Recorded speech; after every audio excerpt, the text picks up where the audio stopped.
حبايب قلبي، هذا الفيديو للناس اللي مقدمة لهم شمل وصل لها سنة ونص وإن كان سنتين. الله يجمعكم في حباب قلبكم، ولكل شي مقدم لهم شمل الله يجمعكم في حباب قلبكم.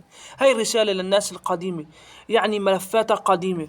اسمعني، الأغلبية مو الكل. ها أنت لما بتشوف إنسان نشر على فيسبوك وإن كان نشر على تيك توك وحكى انه صار لي 5 شهور او 6 شهور مقدم لهم شمل ولحد الان ما انفتح ملفي، مو ضروري تاخذ لي فيها دور القديم المعتق ابو عنتر زعيم القاووش.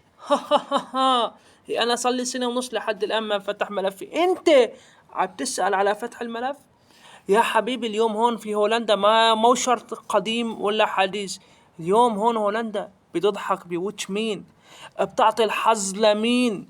مو ضروري تاخذ لي فيها انه انا زعيم القاووش، انا قديم، انت ما صار لك بالقصر من امبارح العصر. لا يا صاحبي لا، مو ضروري تكسر من مقاطفه. قل له الله يجمعك في حبابك وقل له ان شاء الله قريبا بنفتح ملفك، مو تستلموا 10 بلدي. عيفه اتركه، بجوز ياخذ الموافقة قبلك، بجوز ينفتح ملفه وياخذ الموافقة قبلك.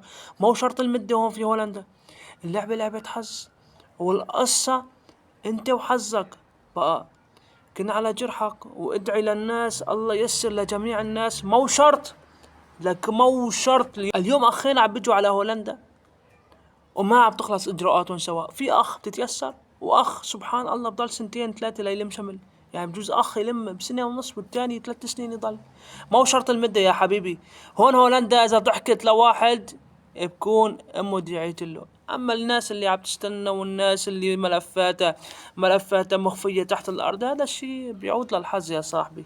بقى خفوا على الناس، الله يوفقكم. 5 شهور 6 شهور ما قليلة، انت صار لك سنة ونص كمان ما قليلة طاول، ولكن كمان 5 6 شهور حقه يسأل، من حقه الطبيعي يسأل. الله يسعدكم ويجمعكم بحباب قلبكم.